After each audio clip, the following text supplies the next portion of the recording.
¿Tiene conmigo el libro de Santiago, hermanos? Amén. Amén. La palabra de Dios se lee en nombre del Padre, del Hijo y del Espíritu Santo, y dice así la palabra del Señor.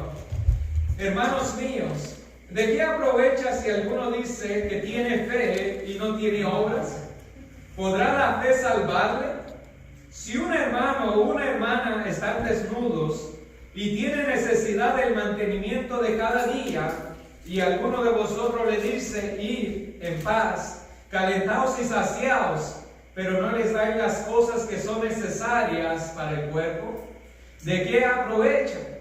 Así también la fe, si no tiene obras, es muerta en sí misma. Pero alguno dirá: tú tienes fe y yo tengo obras. Muéstrame tu fe sin tus obras, y yo te mostraré mi fe por mis obras. ¿Tú crees que Dios es uno? Bien haces. También los demonios creen y tiemblan. Mas quieres saber, hombre vano, que la fe sin obras es muerta. ¿No fue justificado por las obras Abraham, nuestro padre, cuando ofreció a su hijo Isaac sobre el altar? ¿No ves que la fe actuó juntamente con sus obras y que la fe se perfeccionó por las obras? Y se cumplió la escritura que dice: Abraham creyó a Dios y le fue contado por justicia y fue llamado amigo de Dios. Vosotros veis, pues, que el hombre es justificado por las obras y no solamente por la fe. Así también Rahab la ramera no fue justificada por las obras cuando recibió a los mensajeros y los envió por otro camino. Porque como el cuerpo sin el espíritu está muerto, así también la fe sin las obras está muerta. Maravilloso Dios y Padre celestial, Padre santo, mi Dios amado, en esta hora, maravilloso Señor, me encuentro, Señor, delante de tu pueblo, mi Dios, para exponer y predicar tu palabra, Padre. Maravilloso Señor, yo solamente, maravilloso Señor, quiero ser el instrumento, el medio, mi Dios, que tú puedas usar para poder hablar, Señor, a nuestras vidas, a nuestros corazones, maravilloso Señor. Y que tu palabra, maravilloso Padre, mi Dios, pueda cumplir el propósito, Señor, en la vida de cada uno de nosotros, Señor, y pueda impulsar y motivar nuestro corazón, nuestro espíritu, nuestra alma, Señor, a seguir haciendo, Señor, la obra y tu voluntad, Señor, en nuestras vidas, y también, Señor, en cumplir el propósito con el cual tú nos has llamado a tu presencia, maravilloso Padre. Así que en esta hora, maravilloso Señor, yo oro, Señor, mi Dios mío, para que sea tu Espíritu Santo, mi Dios, ministrando la vida de cada uno de nosotros, mi Dios. En el nombre de tu amado Jesús, Padre, te lo pido y te doy gracias, maravilloso Señor.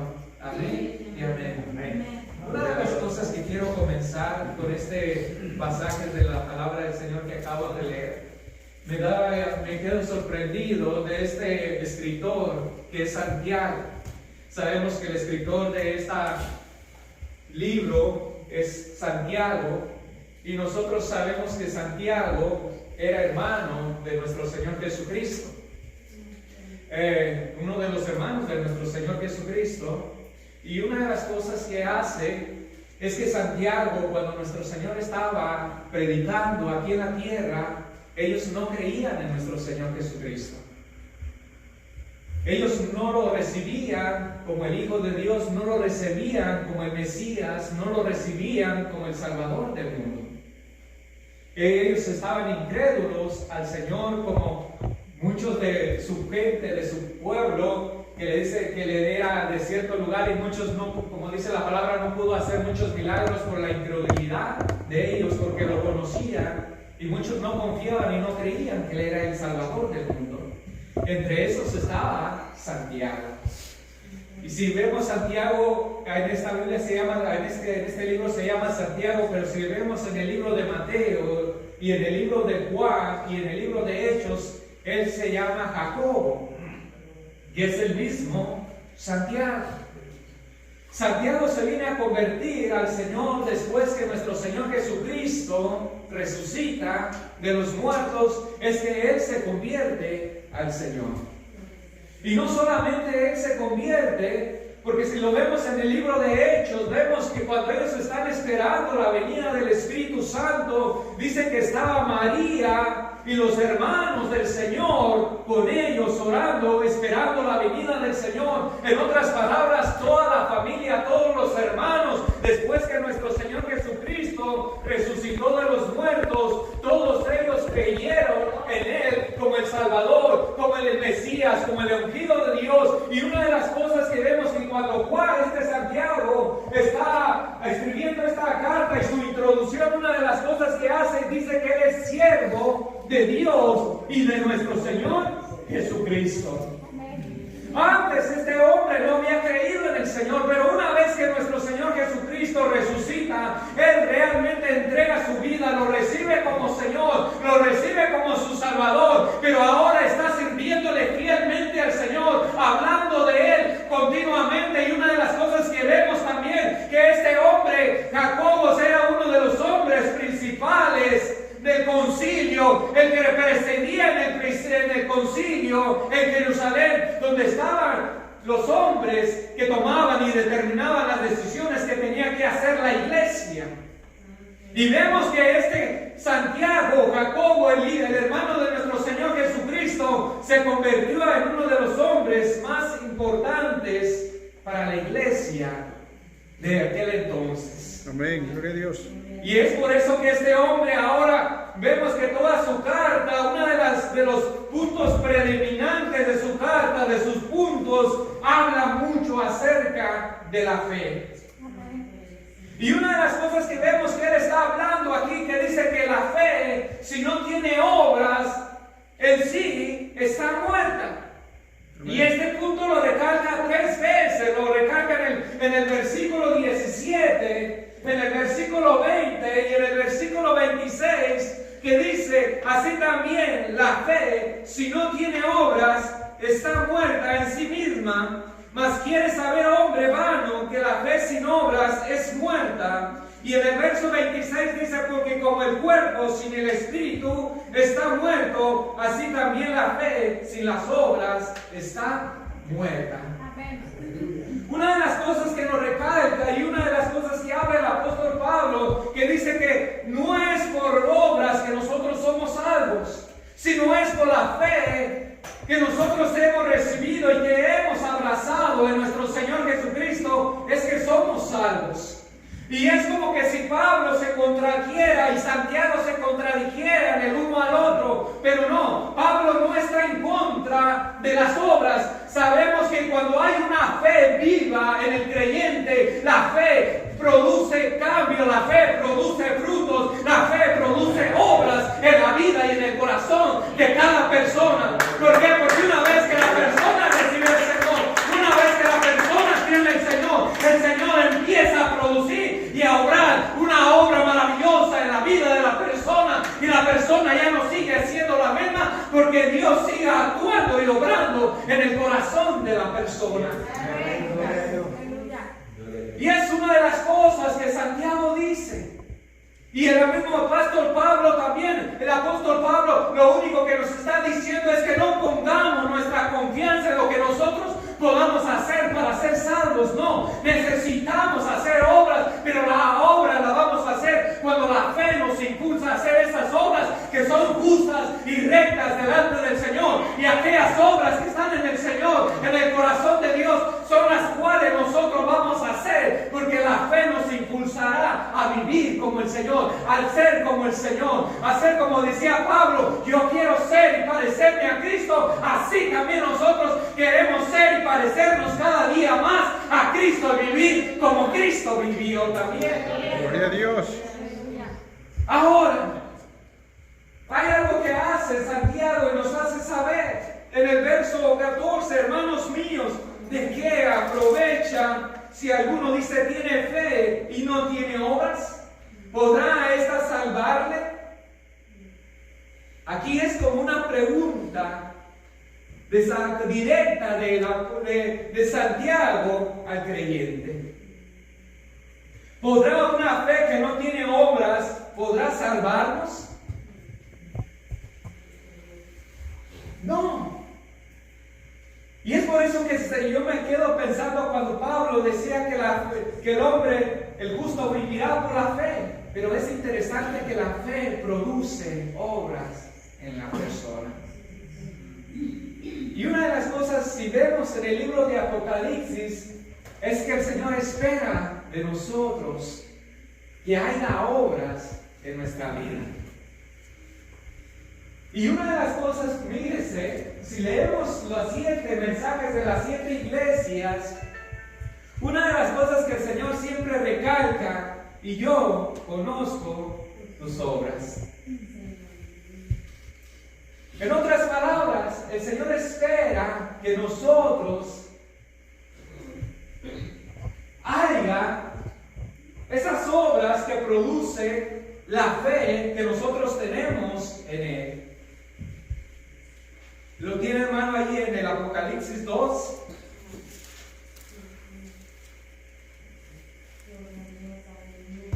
Y este es el mensaje a la iglesia de Éfeso. Fíjense lo que dice. Apocalipsis 2. ¿No se lo digo todo bien? ¿No? ¿Sí? Apocalipsis 2, del 1 al 7 dice: escribe al ángel de la iglesia en Éfeso, el que tiene las 7 estrellas en su diestra, el que anda en medio de los 7 candeleros de oro, dice esto: yo conozco tus obras, y tu arduo trabajo y paciencia, y que no puedes soportar a los malos, y has probado a los que se dicen ser apóstoles y no lo son, y los has hallado mentirosos, y has sufrido y has tenido paciencia, y has trabajado arduamente por amor de mi nombre, y no has desmayado. Pero tengo contra ti que has dejado tu primer amor. Recuerda, por tanto, de dónde has caído, y arrepiéntete, y haz las primeras obras, pues si no, vendré pronto a ti, y quitaré tu candelero de su lugar, si no te hubieres arrepentido. Pero tienes esto, que aborreces las obras de los nicolaitas, las cuales yo también aborrezco. El que tiene oídos, oiga lo que el Espíritu dice a las iglesias. El que venciere, le daré a comer del árbol de la vida, el cual está en medio del paraíso de Dios. Pero yo quiero que usted ponga atención en el verso 2. Yo conozco tus obras. Y en el verso, también en el verso 5, recuerda por tanto de dónde has caído, y arrepiéntete, y haz las primeras obras, pues si no, vendré pronto a ti, y quitaré tu candelero de su lugar, si no te hubieres arrepentido. Algo, ¿sabe? El Señor quiere ver eso, mover ese cambio en la vida de nosotros. Y algo que decía el hermano Miguel acerca de la convicción, es que cuando uno está convencido de algo, no hay nadie que lo mueva. Pero hay algo que para tener esa convicción tenemos que tener una fe. Y estar convencidos de esa fe. Ahora, yo lo pongo de esta forma: cuando nosotros tenemos una fe, tenemos una convicción, esa convicción nos va a llevar a hacer acciones, y las acciones nos van a llevar a ver cambios en nuestra vida. En otras palabras, tiene que haber primero ese momento de estar seguramente en qué hemos creído, convencidos. Cuando estamos convencidos, la convicción nos va a llevar a actuar y a hacer de lo que estamos convencidos, y vamos a hacer los cambios y a hacer las obras que tenemos que hacer conforme a lo que estamos creyendo. Y en ese momento es cuando se empieza a ver los resultados de lo que estamos creyendo. Y es por eso que el Señor, cuando está haciendo esto, hay una parte en el libro, aparece en el siguiente punto, hermano Alberto, por favor, en el siguiente versículo de la palabra del Señor. El Señor habla de una parábola de un hombre que sembró una higuera en su viña. Y dice que estamos en Lucas, ¿se parece eso, hermano? Ok. Dijo también esa parábola: tenía un hombre plantada en su viña y vino a buscar fruto en ella y no la halló. Y dijo al viñador: he aquí hace 3 años que vengo a buscar fruto en esta higuera y no lo hallo. Córtala para que inutiliza también la tierra. Entonces respondiendo le dijo: Señor, deja todavía este año hasta que yo cabe alrededor de ella y la abone. En otras palabras, ¿qué está esperando el Señor de nosotros? Fruto. ¿Y qué es el fruto? ¿Con qué se simila? Con las obras. Y una de las cosas que vemos también en el libro de San Juan 15, 1 y 2, que dice: yo soy la vid verdadera y mi Padre es el labrador. Todo el que en mí permanece lleva fruto, pero también habla, dice que el que lleva fruto Dios lo limpia para que lleve más fruto. Y dice: separados de mí, nada podéis hacer. En otras palabras, lo que nos impulsa a nosotros el dar fruto es cuando nosotros estamos realmente en el Señor. Y es que cuando estamos en el Señor, lo que el Señor va a esperar de cada creyente, de cada persona, es que produzca fruto para la gloria y para la honra del Señor. Por eso cuando el Señor viene y ve que la higuera no está produciendo, y es una de las cosas maravillosas que hace Dios con cada uno de nosotros, y cuando nosotros nos convertimos al Señor, podemos sentir la maravillosa toque de la mano del Señor sobre nosotros, sobre nuestra vida, obrando, transformándola, podándola, quitando todo aquello que tiene que ser quitado, que todo aquello que no está bien delante de nuestra vida, que no está bien en nosotros. Una de las cosas que hace Dios es poner su maravillosa mano sobre nosotros para empezar a remover y cortar todo aquello que necesita ser cortado de nuestra vida, que tiene que ser arrancado de nuestra vida, y todo aquello que contamina nuestra vida, lo Dios hace y saca todo eso de cada uno de nosotros. Pero lo maravilloso también de Dios es que Dios pone importante cuidado en la vida de cada uno de nosotros. ¿Por qué? Porque Él constantemente derrama de su bendición sobre la vida de cada uno de nosotros. ¿Qué es lo que produce fe? ¿Qué es lo que produce obras? ¿Qué es lo que produce fruto en nuestra fe? ¿No son las pruebas? ¿No son las bendiciones que Dios derrama sobre nuestras vidas? Y es por eso, cuando Dios está haciendo esta comparación de esta viña, el Señor le da importante cuidado, y por eso se desalienta, se desanima, diciendo: yo he puesto mi empeño, mi cuidado sobre esta planta, sobre esta vid, y yo vengo año tras año y no encuentro fruto. Yo la he cuidado, he cortado, he sacado todo aquello que no está bien, que todo aquello que está robándole con fuerza en su vida, yo lo estoy quitando. Y estoy derramando mi bendición sobre ello constantemente, y todavía con todo eso no está produciendo el fruto que yo estoy esperando y anhelando recibir de ella.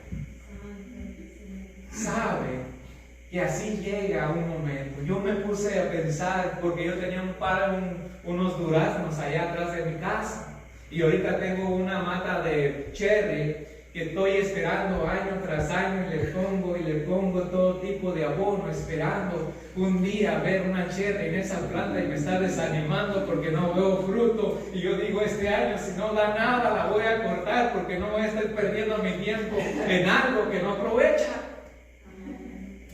Y se desanima uno, porque uno la ve bonita, la ve frondosa, la ve llena de hojas, y dice: este año sí va a dar, este año sí va a producir, este año sí va a valer la pena el esfuerzo, el trabajo que yo he hecho en ella, que he invertido en ella, ahora sí voy a comer de su fruto. Pero cuando viene el año y se termina el año y no hay nada, me desanima y digo: bueno, ¿por qué no estás dando? Si en este año no das, bueno, hacha va a pasar por tu raíz. Y eso es lo que hace Dios. Dios espera de cada uno de nosotros que haya fruto. Dios nos ha plantado en un lugar hermoso, precioso, donde tenemos el cuidado, la protección y la bendición de Dios. Porque Dios nos sacó del mundo de perdición y de muerte y nos ha trasladado al reino de su Hijo amado, donde tenemos vida y vida eterna, pero también donde tenemos el cuidado, la protección y la bendición de Dios sobre nuestras vidas. Ahora, por eso aquí Santiago pone otro ejemplo. Como dijo él, ¿acaso la fe sin obra nos podrá salvar? Yo digo que no, porque la fe se manifiesta a través de las obras que cada uno de nosotros hacemos. Ahora, dice Santiago de esta forma, déjenme encontrarlo aquí. En el verso dice, hermanos míos, ¿de qué aprovechan? Sabe que muchas veces nosotros proclamamos, declaramos tener una fe, pero esa fe en cierta forma no manifiesta lo que realmente estamos confesando con nuestra boca. Eso es como dicen muchos, son palabras solamente. Son solamente palabras que no tienen fundamento. ¿Pero qué? ¿Por qué? Porque dice Santiago, si un hermano o una hermana está desnudo y tiene necesidad de mantenimiento de cada día, y alguno de vosotros le dice, id en paz y calentaos y saciaos, pero no les dais las cosas que son necesarias para el cuerpo, ¿de qué aprovecha? En otras palabras, nos está dando un ejemplo. La fe es como esa gente que le dice, bueno, como si hay una persona que tiene una necesidad y uno sabe de la necesidad que tiene esa persona y le dice, bueno, id y saciaos y calentaos y estar en paz, y no le damos las cosas necesarias. No estamos haciendo nada diferente, no estamos haciendo nada beneficiario para la persona. Así, la fe, si no tiene una obra de lo cual le estamos declarando tener, entonces la fe es igual como si le dijéramos a una persona que no tiene pan, que no tiene abrigo, ve, sáciate, ve, cobíjate, cuando realmente no lo va a poder hacer.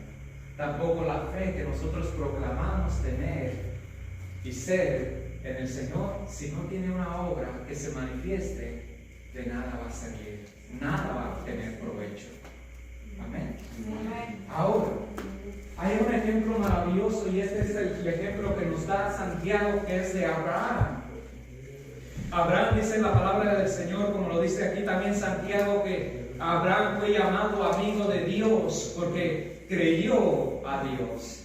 Hizo lo que Dios le mandó, que Dios hizo lo que Dios le dijo que hiciera.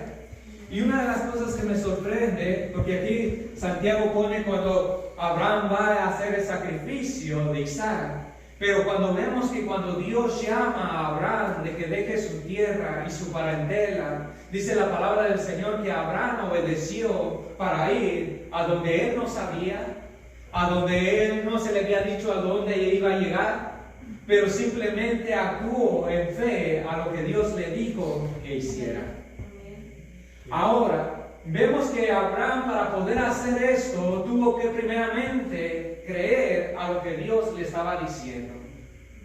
Y cuando Abraham dice que deja su tierra y su parentela para irse al lugar que Dios le había dicho que fuera, al lugar que Dios le mostraría, que le iba a dar, dice que Abraham salió y dejó todo.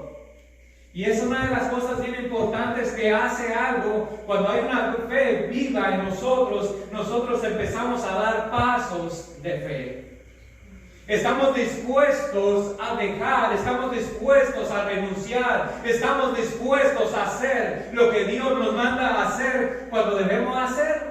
Aun cuando no sabemos, cuando hay una fe verdaderamente firme en el Señor, cuando hay una fe verdaderamente sincera de parte de nosotros, nosotros no cuestionaremos, no argumentaremos contra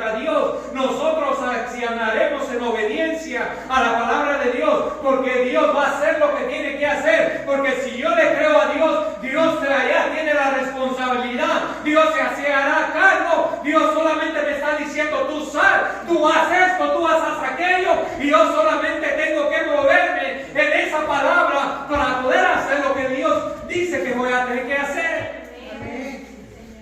Yo me pongo a pensar cómo Abraham, teniendo toda su parentela, estando en su tierra, estando en paz, teniéndolo todo, cuando Dios le dice, sal de tu tierra y de tu parentela, Abraham pudiera haber dudado, pero Abraham no dudó, Abraham salió de su lugar.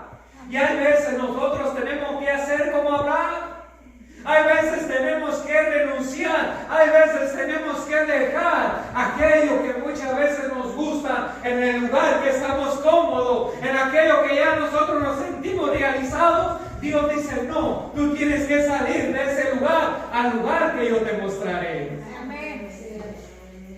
Cuando hay una fe así, por eso me gusta mucho escuchar los testimonios de hombres y mujeres que lo han dejado todo, que han tenido una vida, ya podemos decir, realizada, completa, que ya tienen todo para vivir una vida para el futuro, pero cuando el Señor le dice, hey, tienes que salir, tienes que dejar ese trabajo, tienes que dejar esa casa, tienes que irte allá al monte, tienes que ir allá donde no hay recursos para que puedas predicar el mensaje, para que puedas hablar de mi nombre, para que mi voluntad sea cumplida en ti. Hay hombres que no toman, no hacen, podemos decir, no argumentan, sino se levantan y hacen la voluntad de Dios. Señor, aleluya.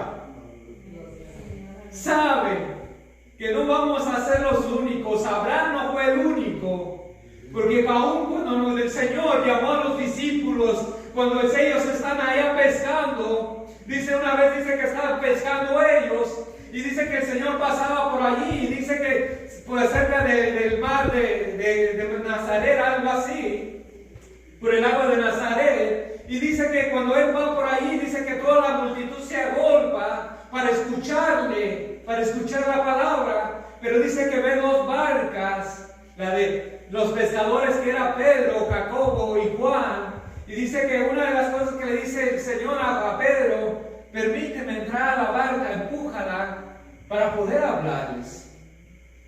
Y dice que después que termina la palabra de predicarles, dice que le dice a Pedro, boga mar adentro para pescar. Y dice Pedro, bueno Señor, hemos estado pescando toda la noche, no hemos pescado nada. Pero hay una de las cosas que dice Pedro al Señor, pero en tu palabra lo vamos y lo hacemos. Aleluya. Cuando ellos entran al mar, dice que atrapan gran cantidad de peces. Y una después que ya atrapan toda esa cantidad de peces, dice que traen las barcas y traen las redes llenas de peces. Y dice que se apodera de Pedro un gran temor, un gran miedo de lo que acaba de ver. Y una de las cosas que le dice, apártate de mí, Señor, porque soy pecador. Y el Señor en ese momento le dice, bueno, desde ahora vosotros seréis pescadores de hombres. Amén. Y dice que desde ese momento ellos dejaron sus barcas y sus redes para seguir al Señor. Amén. ¿Qué tenemos que dejar nosotros? ¿Cuáles son aquellas cosas que nos detienen para seguir al Señor? Para cumplir el plan y el propósito que Dios tiene para nuestras vidas. ¿Qué son aquellas cosas que nos están probando la oportunidad de disfrutar de la maravillosa bendición de Dios para nuestras vidas? Cuando Abraham salió de su tierra y de su parentela y salió para hacer la voluntad del Señor, Dios lo enriqueció, Dios lo prosperó, Dios hizo de él un gran hombre. Como dijo el Señor, engrandeceré tu nombre y haré de ti una nación grande, que si cualquiera puede contar las estrellas y la tierra del mar, podrá contar tu generación. Una bendición bien grande, simplemente por dar pasos de fe por seguir al Señor. Amén. Cuando usted decide dar pasos del Señor y dejar aquellas cosas que para usted quizás son de gran beneficio, déjeme decirle que no va a sufrir pérdida, porque una vez que usted siga al Señor y decida servirle al Señor, el Señor va a añadirle a usted aún más. Y va a llenar su corazón y su vida de felicidad y de paz, sabiendo que está cumpliendo cumpliendo con la voluntad del Señor. Amén. Estos hombres, cuando Dios los llama, están allá pescando y Dios dice, bueno, ya no van a ser pescadores. Ahora ustedes van a ser portadores de un mensaje de vida y de esperanza para toda una humanidad. Amén. Aleluya. Algo bien interesante también que veo en la fe de Abraham. Cuando Dios le da la promesa a Abraham de un hijo, a Isaac, y después que lo tiene en sus manos, Dios viene a probar la fe de Abraham. Y ahí nos quedamos sorprendidos muchos porque Dios cumple su promesa, cumple su palabra, Él es fiel. Una vez que nosotros decidimos buscarle y vemos la mano de Dios glorificándose en medio nuestro, en nuestra vida, en nuestra familia, en lo que hacemos. Pero muchas veces Dios vuelve a probar nuestra fe. Porque la fe de cada uno de nosotros es constantemente probada y puesta a prueba de parte del Señor. Cuando el Señor ya le da la vida a su hijo Isaac, la promesa, viene Dios y le dice, sacrifícame a tu hijo. Y lo interesante es que se lo dice a Abraham, ¿verdad? Y Abraham no consulta con Sara, porque Sara era el sueño de su vida, ser madre toda la vida. Por eso le dio a Agar, a Abraham, para que tuviera hijos de ella. Así que Sara, si lo hubiera dicho a Sara, se hubiera hecho imposible. Abraham dice que agarró a su hijo, enalbardó su asna, fue y agarró leña y iba con 4 siervos solamente para hacer la voluntad de Dios.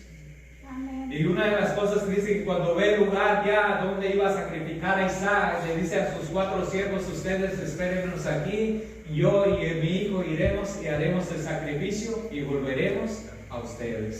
Santo. Porque si hubieran ido esos 4 hombres cuando hubieran visto a Abraham con el cuchillo encima para degollar a su hijo, hubieran dicho, no, ya el viejito ya se volvió loco. Hubieran estorbado el plan y el propósito de Dios. Por eso Abraham decidió dejarlos a ellos y él de seguir, para seguir haciendo la voluntad de Dios. Cuando ya llega allá y prepara la leña, dice que pone a Isaac, lo ata y lo pone sobre la leña. Cuando ya está a punto de degollar, dice que escucha a un ángel que le dice a Abraham, no pongas tu mano sobre el muchacho, porque yo he visto que temes a Jehová. Ahora, cuando vemos esto, veo que Abraham está dispuestamente a darlo todo por hacer la voluntad de Dios. Él está dispuesto a renunciar a todo para cumplir la voluntad de Dios. Y una de las cosas que dice el libro de Hechos, el libro de Hebreos, dice que Abraham creyó, Santiago dice que creyó, porque Dios era poderoso aún para resucitarle de los muertos. Así que Abraham tenía confianza en Dios de que Dios iba a cumplir la promesa que le había dado a él. Pero con todo esto, Abraham, la fe que tenía Abraham lo impulsó para seguir obrando, para seguir haciendo la voluntad de Dios. Aquí es donde yo quiero llevarlos a ustedes. Cuando nosotros estamos dispuestos a hacerlo todo, cuando nosotros estamos dispuestos a renunciar a todo lo que tenemos, a todo lo que poseemos, para dárselo a Dios, Dios de una forma se va a glorificar en nuestra vida. ¿Sabe? A veces nosotros como creyentes no queremos entregarle al Señor todo lo que tenemos. Y aquí yo quiero ver, hay algo bien importante. Quizás a veces a nosotros no nos cuesta el darnos todo a nosotros al Señor para obrar y trabajar para el Señor. Pero hay unas cosas que a veces sí nos cuesta, y tiene que ver muchas veces con lo monetario. Amén. Gloria a Dios. Con lo monetario a veces es una de las cosas que nos cuesta bastante. Y una de las cosas que dice, parece que es el libro de Mateo, que dice, no os hagáis tesoros donde el orín y la polilla corrompen, sino hacer tesoros allá donde la polilla y el orín no corrompen, porque donde está vuestro tesoro, allí estará vuestro corazón. Y yo me puse a pensar, ¿por qué en nuestro corazón, donde está nuestro tesoro, ahí está nuestro corazón? ¿Sabe que a veces nosotros estamos tan... Aquí la fe que nosotros muchas veces procesamos, ¿cómo se dice? Proclamamos tener, no va conforme a lo que hacemos. Porque yo estoy confesando y estoy creyendo que Dios tiene un lugar especial preparado para mí en los cielos. Y si Dios tiene un lugar preparado especial para mí en los cielos, yo decidiría invertir todos mis bienes para poder tener mi mejor morada, mi mejor habitación en los cielos. Y es por eso que cuando mi corazón está allá en los cielos, no me interesa tanto las cosas que tengo aquí en la tierra, porque yo sé que mi futuro está allá en los cielos, que mi final está allá en los cielos, que ahora solamente estoy pasando por esta tierra, por un peregrinaje, que voy de paso, que no es mi destino, que no es mi lugar, que no es mi estadía, que no es mi habitación, que no es el lugar que yo tengo para vivir una eternidad. Yo no quiero vivir aquí, yo quiero vivir en los cielos, y por lo tanto, como mi corazón está en los cielos, yo no voy a invertir en un lugar donde no me voy a quedar, donde no voy a estar siempre. Yo voy a invertir en el lugar de mis sueños, en el lugar que yo quiero, en el lugar que siempre he querido estar. Hay hombres y mujeres que vienen de sus países a este país, pero simplemente vienen por un momento para poder trabajar y cumplir el sueño de tener una casa en su país, porque dice: yo no quiero estar en este lugar, yo quiero estar en mi tierra, y por eso hacen todas sus inversiones en su tierra. Aquí no compra nada, aquí no invierte nada, todo trabajan y todo lo que ganan, todo lo invierten en su país, porque allá quieren vivir, porque allá quieren estar. De esa misma forma pudiese decirse la palabra del Señor, que donde está vuestro tesoro, allí también estará vuestro corazón. Lamentablemente, muchas veces nosotros ponemos nuestro corazón en lo que tenemos hoy. Así es. Gloria a Dios. Ponemos todo como que todo lo que tenemos, aquí vamos a vivir para siempre, aquí vamos a estar para siempre, y por eso amontonamos y amontonamos, pero no nos damos cuenta que no es aquí el lugar donde vamos a vivir nuestra eternidad. Nuestra eternidad estará con el Señor, o nuestra eternidad estará. Amén, gloria a Dios. Amén. Aleluya. Ahora, hay algo que hace, y eso es lo que nos enseña la palabra del Señor. Se acuerda de aquel hombre rico que le dijo, que vino al Señor, un jovencito, le dijo: Señor, ¿qué haré para heredar la vida eterna? Le dice: bueno, guarda esto, guarda aquello. Dice: bueno, Señor, desde mi juventud lo he guardado. Y el Señor le dice: te falta una cosa. Ve y vende todo lo que tienes y dalo a los pobres, y tendrás riqueza en los cielos. Es allí cuando realmente nosotros vemos que nuestra fe va de acuerdo a lo que estamos creyendo y proclamando con nuestros labios. No podemos retener todo lo que tenemos aquí en la tierra. Y es por eso una de las cosas que Dios nos habla. ¿Se acuerda de Cornelio? Cornelio, el centurión en Hechos. Que este hombre estaba orando al Señor, y Pedro estaba allá en el curtidor, en la casa del curtidor, orando. Y Cornelio orando, y Dios le dice a Cornelio: manda, un ángel viene y le dice: manda a hombres y trae a Pedro acá para que él los enseñe el camino. Entonces que van ellos a buscarlo, y dice que cuando van a buscarlo, Pedro le hace saber el mensaje de salvación a este hombre. Pero antes de que llegue esto, antes de que pase todo esto, cuando viene el ángel, dice que le hace saber a Cornelio, dice, bueno, tus ofrendas, tus oraciones y tus ofrendas han subido delante de Dios para recordatorio.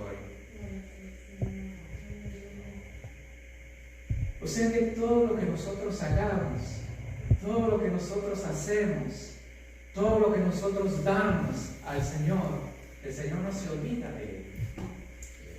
El Señor siempre lo tiene en su mente, siempre lo recuerda. Y yo pienso que cuando el Señor ve todo esto, dice, bueno, este hombre, esta mujer, sí ha creído a mi palabra. Gloria a Dios. Y por eso actúa y hace conforme a mi palabra. Y es por eso que este hombre dice que no quiso venderlo, dice que se fue tristemente, y el Señor le dice, va a ser difícil que un rico entre al reino de los cielos. Porque más fácil es que entre un camello por el ojo de una aguja que un rico al reino de los cielos. Y los apóstoles, los discípulos les dicen, Señor, nosotros lo hemos dejado todo. Nosotros lo hemos dejado todo. El Señor le dice, os digo que tendréis 100 veces más aquí en la tierra y después la vida eterna. Amén. Gloria a Lo que Dios. tú le das al Señor, lo que tú le entregas al Señor no es pérdida, es ganancia. Dios te va a guardar, te va a proteger, te va a bendecir, te va a dar lo que tú necesitas en esa tierra, pero al final de todo también Dios te va a entregar tu morada eterna en los cielos. Te va a entregar la inversión que tú hiciste aquí en la Gloria a tierra, Dios. te la va a Aleluya. entregar también en los cielos. Santo. Póngase de pie, hermano.